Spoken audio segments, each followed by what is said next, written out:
आरक्षण कहीं समाप्त नहीं किया जाएगा तो इतना क्यों चेंज कर रहे हैं? क्या आवश्यकता पड़ रही चेंज करने की? 400 के पार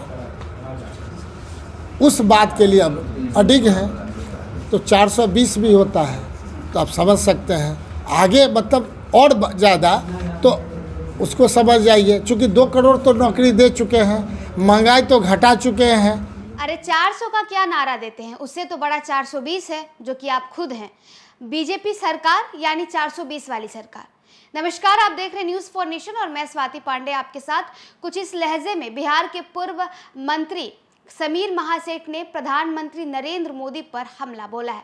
देखिए, जो जो बिहार का पारा बढ़ता जा रहा है त्यों त्यों बिहार में राजनीतिक पारा भी उफान मार रहा है। जो जो लोकसभा चुनाव जो है वो खत्म होते जा रहा है त्यों त्यों बिहार में राजनीतिक दलों का और खासकर राजनीतिक जितनी भी पार्टियां उनमें जो नेता हैं उनकी बयानबाजियां तेज होती जा रही है। एक तरफ पक्ष, एक तरफ सत्ता पक्ष तो दूसरी तरफ विपक्ष एक दूसरे के ऊपर वार और पलटवार करने का एक मौका नहीं छोड़े।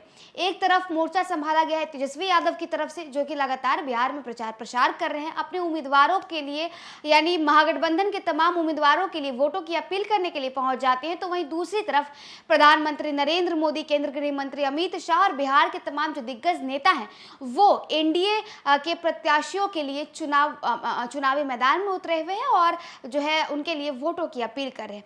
अब ऐसे में एक तरफ आपको बताएं तो तेजस्वी के इस नेता ने सरकार में मंत्री रहे थे समीर महासेठ, उन्होंने प्रधानमंत्री नरेंद्र मोदी के 400 पार वाले नारे पर बड़ा हमला बोला है। दरअसल इस बार यानी लोकसभा चुनाव 2024 के लिए पीएम मोदी ने एक नया नारा बनाया और वो है 400 पार, यानी अब की 400 पार।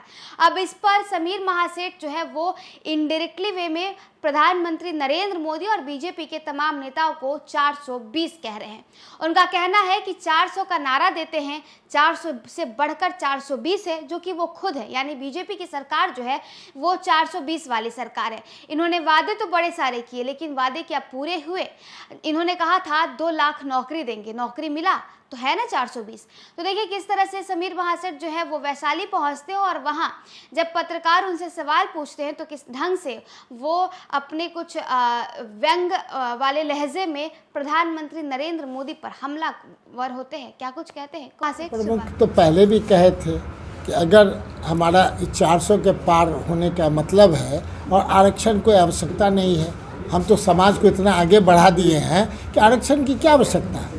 इससे समाज में गलत नीति है तो जिनको आरक्षण का लाभ मिल रहा है वो समझे। आरक्षण क्यों मिल रहा है ये डिबेट का विषय है, बैठा दीजिए, हम डिबेट कर लेंगे। इससे पहले भी उन्होंने कहा था आरक्षण समाप्त करेंगे, आज भी उनका वायरल हो रहा है कि आरक्षण समाप्त होना चाहिए, आरक्षण की कोई आवश्यकता नहीं है। अरे ईवीएस मैंने आप मान लीजिए जो इकोनॉमिकली बैकवर्ड हैं, चाहे वो कोई कास्ट हो, तो आप तो पहले ही 10% रखे हुए हैं, क्या दिक्कत है? लेकिन आप कह रहे हैं कि अब इसकी कोई आवश्यकता नहीं है, ये मेरे समझ से परे है। फिर आप कह रहे हैं मिड टर्म में कि अब आरक्षण कहीं समाप्त नहीं किया जाएगा तो इतना क्यों चेंज कर रहे हैं? क्या आवश्यकता पड़ रही चेंज करने का?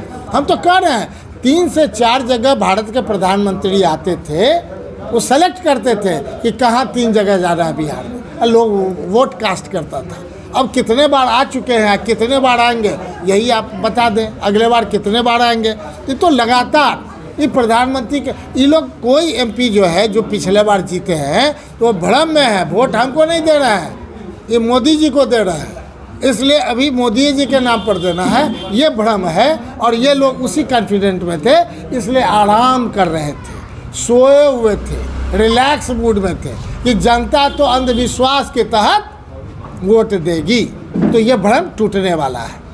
इतने बड़े लीडर हैं और प्रधानमंत्री हैं तो बोलना उचित नहीं है, लेकिन वो समझ रहे हैं कि ग्रास रूट से कहीं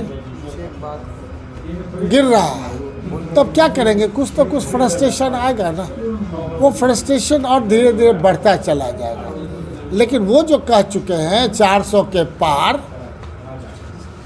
उस बात के लिए अब अडिग हैं तो 420 भी होता है तो आप समझ सकते हैं आगे मतलब और ज़्यादा तो उसको समझ जाइए। चूँकि 2 करोड़ तो नौकरी दे चुके हैं, महंगाई तो घटा चुके हैं लोग बिहार में कि नहीं, हम लोग देख रहे हैं कि अस्थाई समाधान मेरा हो चुका है, जो हमारा विशेष राज्य का दर्जा है वो मिल चुका है, सब चीज़ तो हो ही गया है, तो दिक्कत कहाँ है। जनता अगर कहे वन नेशन वन टैरिफ, तो वन नेशन वन टैरिफ में क्या बिजली नहीं आता है जो सबसे ज़्यादा बिहार में महंगा है?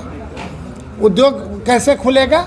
यहाँ पर जब प्रोडक्शन ही कॉस्ट ज़्यादा पड़ जाएगा तो उसका बिक्री दूसरे जगह से ज़्यादा होगा कि नहीं? लेकिन one nation one tax, one nation one election सब बात कर रहे हैं, लेकिन क्यों कर रहे हैं वो समझेंगे, उसका जवाब वो देंगे, उनको क्या कहना है वो बतावे। क्योंकि जनता जिस ढंग से है, महंगाई का मार अब बर्दाश्त नहीं हो रहा है।